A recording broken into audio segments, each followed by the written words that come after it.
श्री गर्भगीता।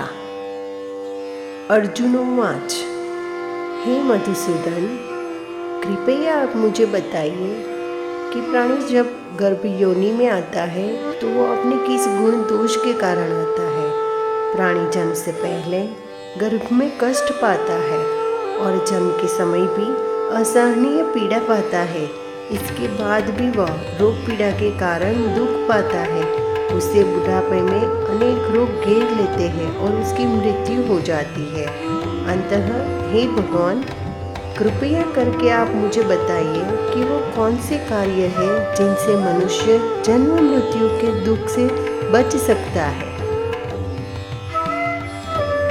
श्री भगवानोवाच, हे धनुर्धरी, जन्म मृत्यु का बंधन तो उन प्राणियों की नियति है जो संसार में कार्यशील रहते हैं। जो प्राणी संसार में नष्ट होने वाले पदार्थों से प्रेम करते हैं, संसार की नश्वर वस्तुओं की इच्छा रखते हैं। मनुष्य संसार की दौलत पाने के लिए कामना करते हैं, परंतु भगवान की भक्ति से विमुख रहते हैं। इसलिए वह बार बार अनेक योनियों में से पैदा होकर जन्म, मरण और गर्भ के दुख भोगता है। अर्जुनोवाच, हे संसार।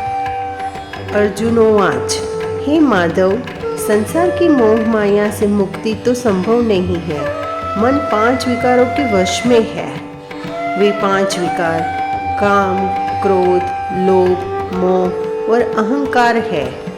यह मन मदमस्त हाथी की तरह है। माया मन को हर लेती है।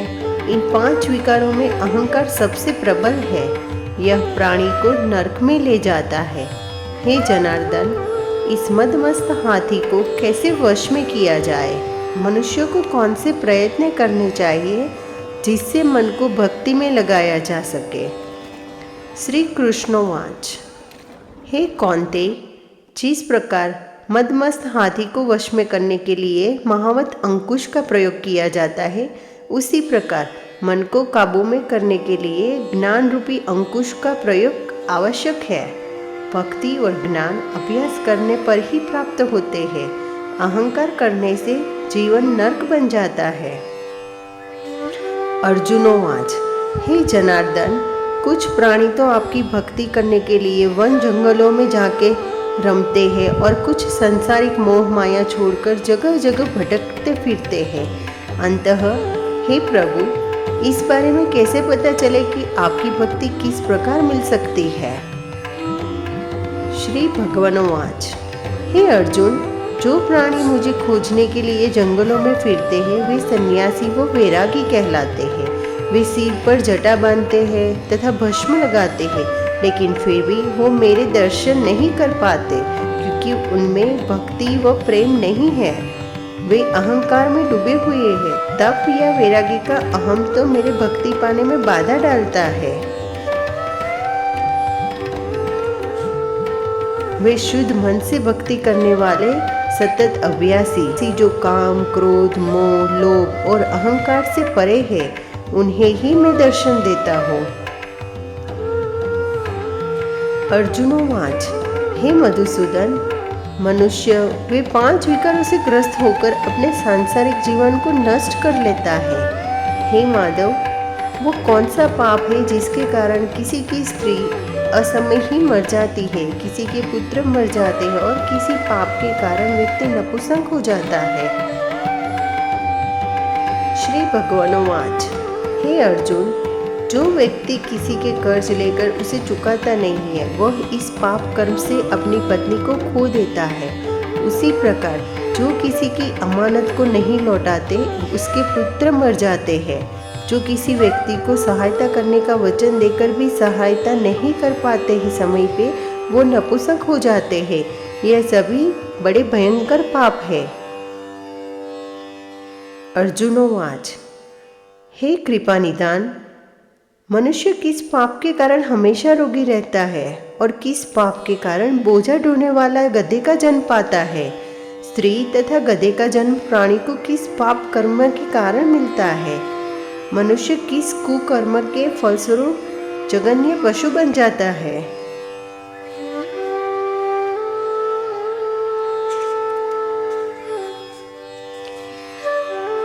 कृष्णवाच। हे धनुर्धारी, जो मनुष्य अपनी कन्या को बेच देता है वो हमेशा रोगी रहता है। जो अभक्ष्य भोजन करता है और विषय विकार के लिए मदिरा पान करता है वो गधे का जन्म पाता है। जो झूठी गवाही देने वाला होता है वह स्त्री का जन्म पाता है। जो भोजन बनाकर स्वयं खा लेता है बाद में भगवान को दान करता है वो बिल्ली सुकर की योनि को प्राप्त करते हैं। अर्जुनोवाच।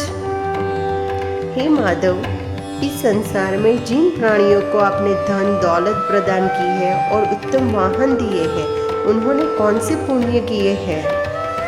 श्री भगवानोवाच।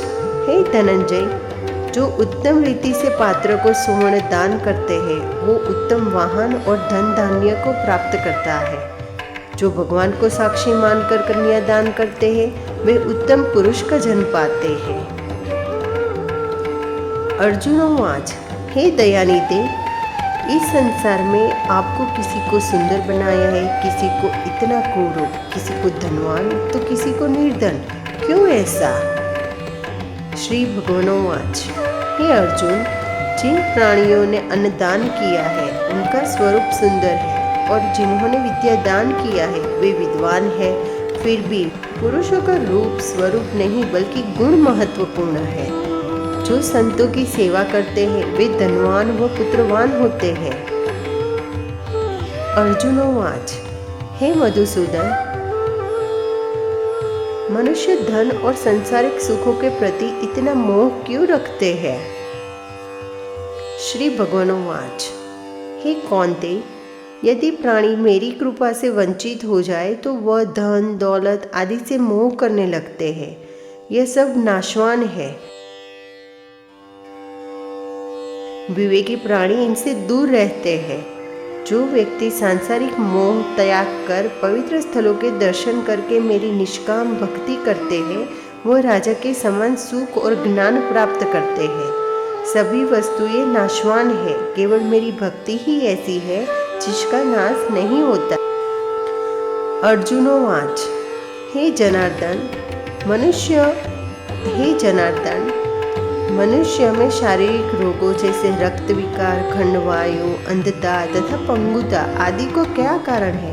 रोग क्यों आते हैं? बताने की कृपा करें। श्री भगवानोवाच। हे अर्जुन, जो प्राणी मेरी भक्ति से विमुख होकर माया में लिप्त हो जाते हैं वह क्रोधी, रक्त विकारी, आलसी, दरिद्र, शील संयम रहित, खंडवायु जैसे रोगों से ग्रसित होते हैं। जो स्त्री अपने पतिव्रत धर्म का पालन नहीं करती है वो संयम रहित ज्योतिहीनता जैसे विकारों से ग्रस्त होती है।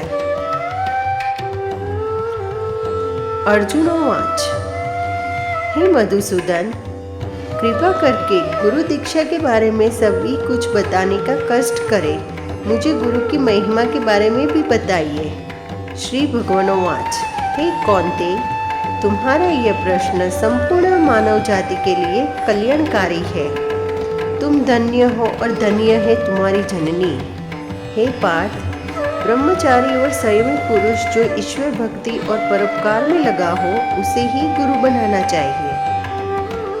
अपने गुरु की देखम रेख में ही पूजा करें।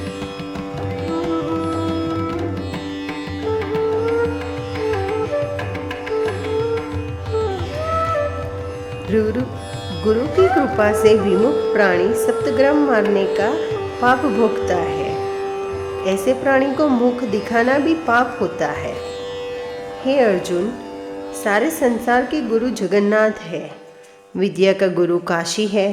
4 वर्णों का गुरु ब्राह्मण है। ब्राह्मण का गुरु सन्यासी है। सन्यासी उसे कहते हैं जो सब कुछ त्याग कर मुझ में ही रम गया हो। वो ब्राह्मण जगत गुरु है जो गुरु का भक्त है। वह मेरा भक्त है। जो गृहस्थी गुरु से विमुख होता है वो चंडाल के समान है। जिस जगह मंदिरा का भान हो उस स्थान का गंगा जल भी अपवित्र होता है। इसी तरह गुरु से विमुख व्यक्ति का जीवन भी अपवित्र होता है। उसके सभी कर्म निष्फल है। ऐसा व्यक्ति कुकर, सुकर, गदर, काक इन योनियों को पाता है। वह अजगर सर्प के समान आलस्य में डूबा तिरस्कार पाता है। हे कौन्तेय, गुरु दीक्षा के बिना प्राणी का आधार हे कौन्तेय, गुरु दीक्षा के बिना प्राणी का उद्धार संभव नहीं है। जो गुरु की सेवा करता है उसको अश्वमेध का पुण्य का फल मिलता है। हे अर्जुन, जो प्राणी तुम्हारे संवादों को पढ़ेंगे और सुनाएंगे वह गर्भ के दुख से बचेंगे। हे अर्जुन, जो प्राणी तुम्हारे संवाद को पढ़ेंगे और सुनाएंगे वो गर्भ के सुख दुख से बचेंगे। वे नर की 84 योनियों की झंझट यानी जन्म और मरण से बचेंगे। श्री गर्भ गीता संपूर्ण। भगवान श्री कृष्ण के मुखारविंद से इस प्रसंग का अर्जुन ने बड़े ध्यान से सुना। इसी कारण इस पाठ का नाम गर्भ गीता है।